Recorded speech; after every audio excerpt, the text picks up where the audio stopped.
चला विद्यार्थी मित्रांनो, कसे आहात? Yes, I hope you are doing well. बघा, त्या दिवशी आपण crow and the snake story बघितली. त्यातलं एकदा वर्ड बास्केट रिवाईज करूया.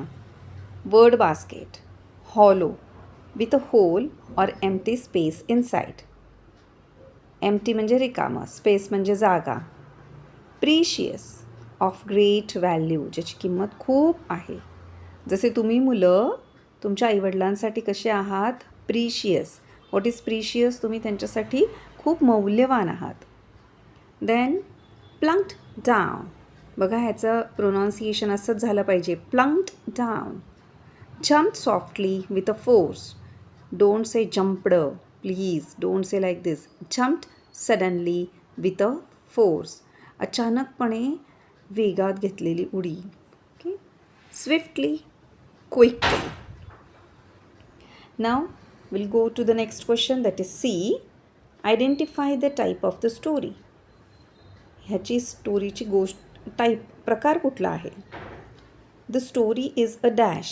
Yes, actually I had written answer here, but we'll see what are the options given. Fantasy. Fantasy म्हणजे a story with a fairy and magic. Second is fable. What is fable? A story in which characters are animals and they act like humans. Okay? म्हणजे त्याच्यामध्ये almost सगळे प्राणी असतात आणि ते माणसांसारखे वागतात. Act like humans. Factual, a story related to today's life experiences. Fact म्हणतो ना आपण, ही फॅक्ट आहे. फॅक्ट म्हणजे काय? खरोखर आहे. A story related to today's life experience. सध्याच्या चाललेल्या काळातला जो काही अनुभव आहे त्याच्याशी निगडीत. तर तसं काहीच नव्हतं ह्याच्यामध्ये. तर ते काय आहे ह्याच्यामध्ये? ॲनिमल्स होते की नाही? स्नेक होता, क्रो होता आणि ते कसे, कोब्रा होता. येस, ते स्नेक म्हणजेच कोब्रा. आणि ते कसे वागत होते? ते बोलत होते माणसांसारखे. म्हणून ही स्टोरी कुठली आहे? The type of story is fable. मुलांना जर तुम्हाला ह्याचे अर्थ कळले तर तुम्ही उत्तर बरोबर लिहू शकता. Okay. Now question number D. बघा, वाचायचा प्रयत्न करा. काय दिलं आहे? Who said to whom. Who म्हणजे कोण, होम म्हणजे कोणाला. कोण कोणास म्हणाले. आता 3 बॉक्स आहेत दिलेले. Okay. Sentence, who said to whom. बघा, सेंटेन्सचं पण स्पेलिंग पाठ करायला आलं पाहिजे. कसं करणार? SENTENCE. जर एस असेल तर अजूनच मजा आहे. कसं वाचणार आहात तुम्ही? SENTENCES. सेंटेन्सेस. मग इथं वाक्य दिलेली आहे. कोण म्हणाला आहे आणि कुणाला. See, try to read this. I will soon think of something. मी लवकरच कशाचा तरी विचार करेन. Who said yes to the crow. Who said the crow. To whom? To the lady crow. कोणाला म्हणाला? त्या कावळिणीला. Next, it has become dangerous to stay here. Who said yes? The lady crow said to the crow किंवा to her husband असं लिहिणार आहात. Next, E. बघा, आता हा नीट वाचायचा. ह्याच्यामध्ये आपल्याला भरपूर मार्क मिळतात. Arrange the following sentences in proper order by putting numbers in the given boxes. Arrange the following sentences. Arrange म्हणजे त्याचा क्रम लावा. त्यांनी आपल्याला उलटं दिलं आहे. Arrange the following sentences in proper order by putting numbers in the given boxes. आपल्याला काही नाही, फक्त ह्या बॉक्समध्ये नंबर्स घालायचे आहेत. पण त्यासाठी ना मुलांना आधी हे सगळे सेंटेन्सेस वाचून घ्यायचे. मी तुम्हाला आत्ताच म्हटलं भरपूर मार्क मिळतात. भरपूर म्हणजे काय 50-60 मिळतात असं नाही मला म्हणायचं. मला म्हणायचं होतं, समजा हा प्रश्न 4 मार्काला आला तर 4च्या 4 मार्क तुम्हाला मिळून जातात इथं, तुम्ही व्यवस्थित लक्ष दिलं तर. बघा, पहिलं वाक्य काय आहे? The guards chased away the cobra. The crow stole the bracelet. The cobra ate the crow's little ones. The crow family was living on a banyan tree. The crow made a plan. Correct. पहिलं ह्यातलं वाक्य कुठलं येणार आहे? The crow family was living on a banyan tree. मग त्याच्या समोरच्या बॉक्समध्ये नंबर 1 टाकायचा आहे. ओके, हे पहिलं वाक्य आहे. दुसरं काय येणार आहे आता ह्याच्यामधलं? The cobra ate the crow's little one. हे दुसरं येणार आहे. त्याच्यामुळे काय केलं मग? The crow made a plan. This is the third one. Fourth one, the crow stole the bracelet. It will go for the fourth sentence. And the guards chased away the cobra. बघा अशा प्रकारचा हा क्रम असणार आहे. म्हणजे ह्यातलं पहिलं वाक्य कुठलं आलं पाहिजे, दुसरं कुठलं, त्यासाठी द्यायचा आहे हा क्रम. ओके, येते लक्षात? असं नाही की एक नंबरला आपण हे वाक्य लिहिलं आहे ना, मग ह्याचा क्रमांक 4 आहे, मग परत इथं 4 लिहिलं तर हा जो सिक्वेन्स आहे तोच परत इथं रिपीट होईल. तर तसं नाही. पहिलं हे वाक्य हवं आहे, दुसरं हे, तिसरं हे, चौथं हे, 5 अशा प्रकारे. Okay, now the next question is answer the following questions. म्हणजे खालील दिलेल्या प्रश्नांची उत्तरे लिहा. What did the crows decide? Decide म्हणजे विचार करणे, निर्णय करणे. What did the crow decide म्हणजे कावळ्यांनी काय बरं विचार केला होता? बघा मुलांनो, आता तुम्ही ऐकत किंवा मध्येच व्हिडिओ पॉज करून ही वाक्यसुद्धा लिहून घेऊ शकता. मी सांगते ते. म्हणजे कावळ्यांनी काय ठरवलं? The crows decided. आता काय होणार आहे माहिती का मुलांनो? इथं डिसाईड आहे आणि हे डीड आहे, म्हणजे पास्ट टेन्स आहे. म्हणून डीड डिसाईड म्हणजे कसं असतं? हा पास्ट टेन्स आणि हे ॲक्शन वर्ड म्हणजे वर्ब झाला हा. ओके, डीड प्लस हा वर्ब मिळाला की ह्या वर्बला ईडी लावायचा असतो. आता आपल्याला ऑलरेडी इथं ई आहे म्हणून आपण ह्याच्या पुढं फक्त डी लावणार. आता मी कसं वाक्य वाचते बघा. हां, the crows decided to stay at a short distance and watch their nest. आता इथं देअरचं स्पेलिंग THEIR येणार आहे. तुम्हाला हवं असलं तर पेज नंबर 3वरती आपल्याला आन्सर मिळून जाईल. बघायचं का? हे बघा 3वरती. The crows decided to stay at a short distance. हे बघा, they decided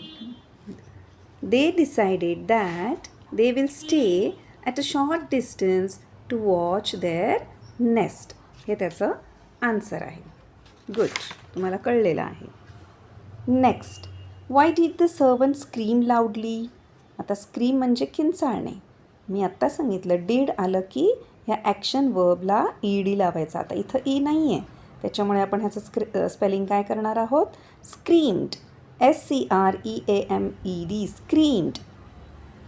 the servant screamed लाऊडली because he saw the crow stealing the precious bracelet. त्याने पाहिलं ना की कावळा तो प्रिशियस ब्रेसलेट घेऊन जातो आहे. The servant scream loudly because he saw the crow stealing the precious bracelet. Third one, if you were among the guards what would you have done? ह्याचा अर्थ असा, अमंग म्हणजे च्यामध्ये. तुम्ही जर त्या रक्षकांमधले असता तर मग तुम्ही काय बरं केलं असतं? काय केलं असतं तुम्ही? बघा, मला तर असं वाटतं, I would have used a long stick. I would have used a long stick to pull out the bracelet carefully from the hollow of the tree without harming the snake. Okay, मी परत एकदा repeat करते. I would have used a long stick to pull out the bracelet carefully from the hollow of the tree without harming the snake. Next question. What will you do if you spot a snake inside your house? Oh my God, काय question विचारलाय बघा. What will you do? तुम्ही काय केलं असतं if you spot a snake inside your house? Yes friends, तुम्ही बरोबर ओळखलं आहे. असं विचारलं आहे त्यांनी की जर तुमच्या घरात साप सापडला तर तुम्ही काय बरं केलं असतं? आपण तर ब्रेव आहोत. आपण काय केलं असतं? I will immediately move everyone to a safe place and call a professional snake friend. काय करणार मी?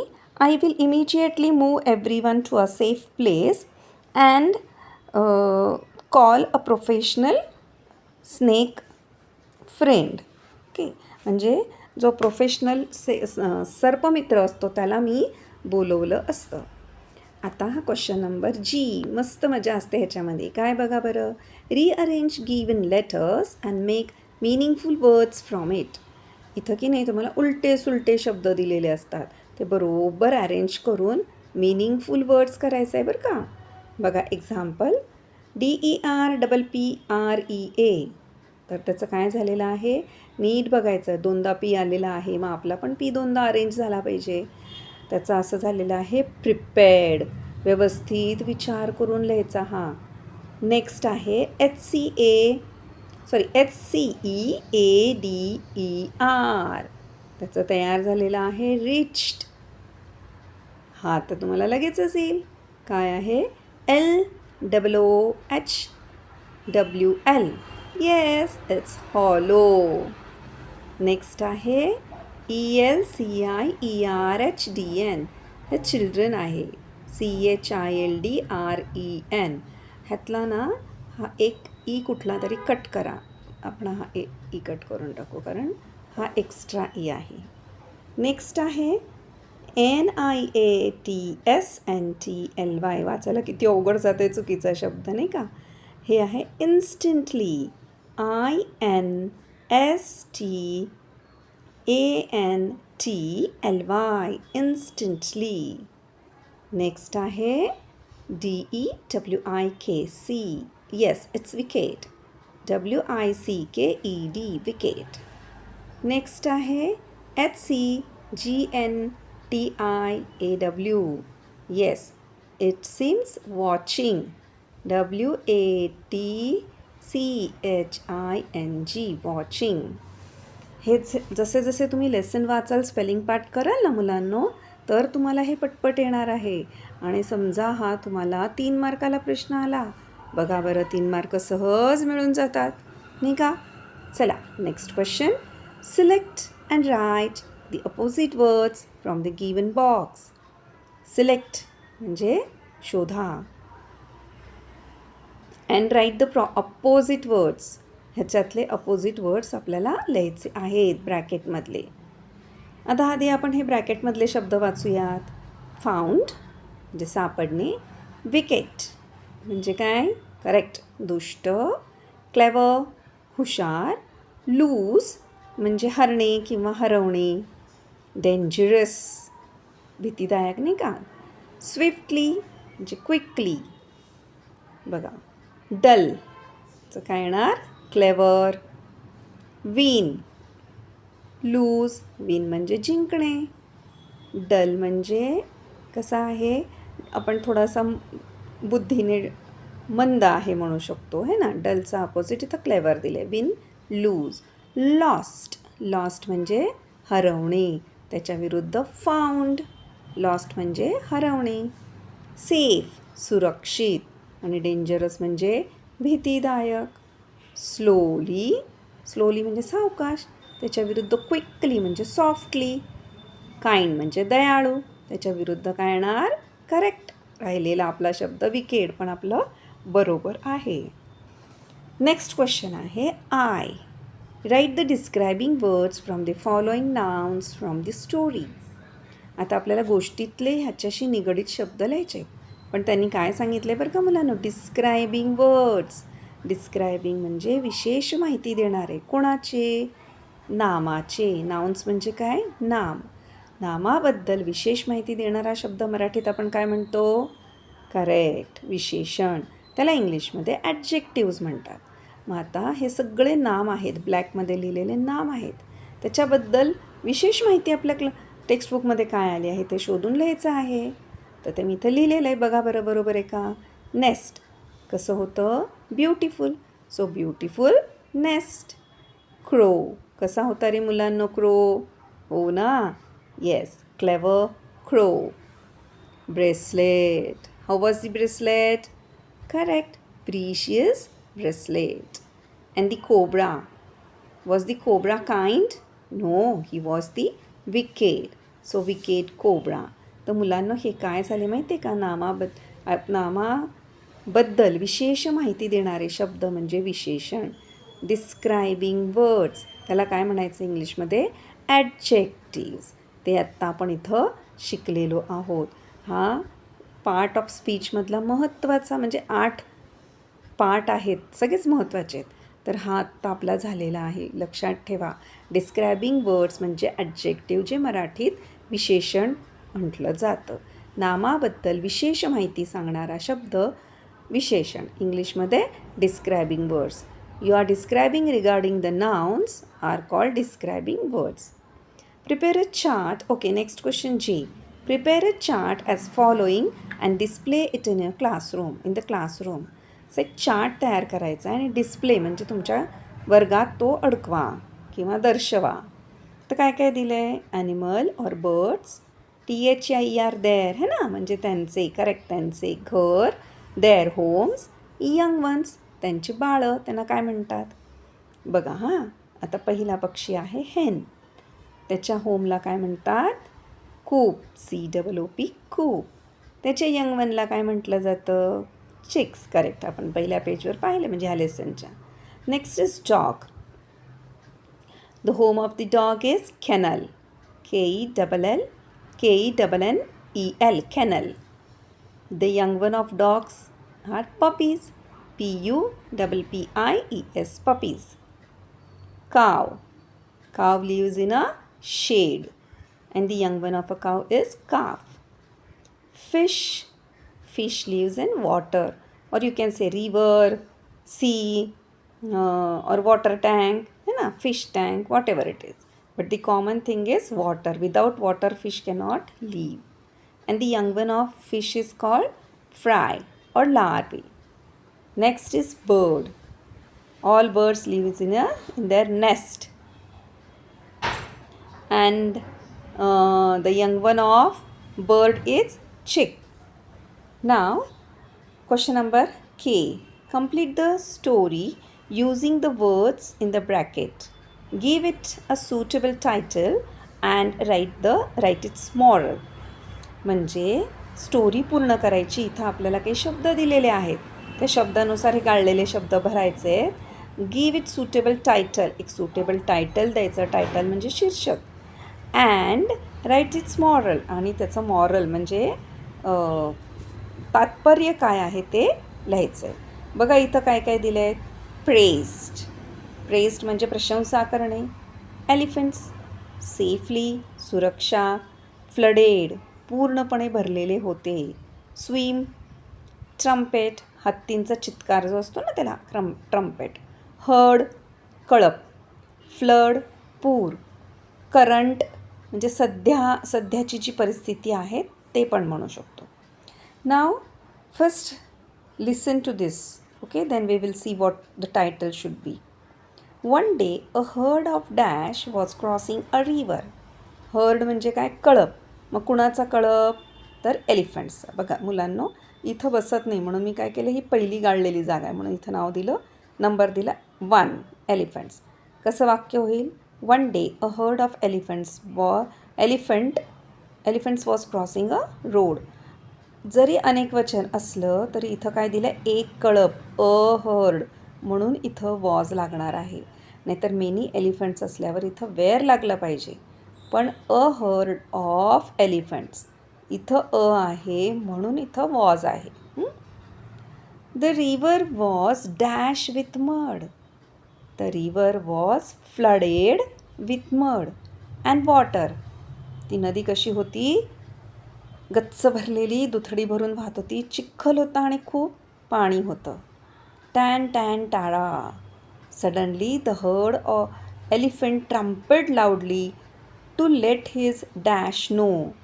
म्हणजे त्या एलिफंटनी जोरात चित्कार केला. कशासाठी? कळलं पाहिजे. कोणाला कळलं पाहिजे? The herd. Let is herd, त्याच्या कळपाला कळलं पाहिजे. दॅट देअर वॉज डॅश, की तिथं काय आहे? पूर आहे. कारण ऑलरेडी इथं नदी होती ना, कशी भरलेली होती? चिखलानी माखलेली होती आणि भरपूर पाणी होतं. फ्लडेड सांगितलं ना, म्हणून ते जेव्हा एलिफंट हत्तीचा कळप तिथं जातो त्यांच्या लक्षात येतं की अरे तर खूप सारं पाणी आहे. म्हणजेच काय केलं पाहिजे? आपल्या कळपातल्या बाकीच्या हत्तींना कळलं पाहिजे म्हणून ते काय करतात, loudly to let his herd, त्यांच्या कळपाला कळलं पाहिजे that there was a flood, तिथं खूप मोठा पूर आहे. The youngest elephant from the herd, youngest म्हणजे सगळ्यात छोटं बाळ हत्तींचं, had never swum in such a strong dash, तो जो छोटा हत्ती होता तो ह्या एवढ्या पाण्यात कधीच पोहलेला नव्हता.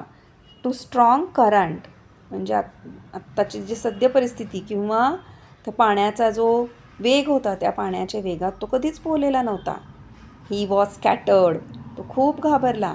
ही हर्ड द डॅश कॉल, त्याने काय ऐकलं, ही heard the trumpet call, trumpet म्हणजे त्याच्या लक्षात आलं की कोणीतरी आपल्याला हाक मारतायत.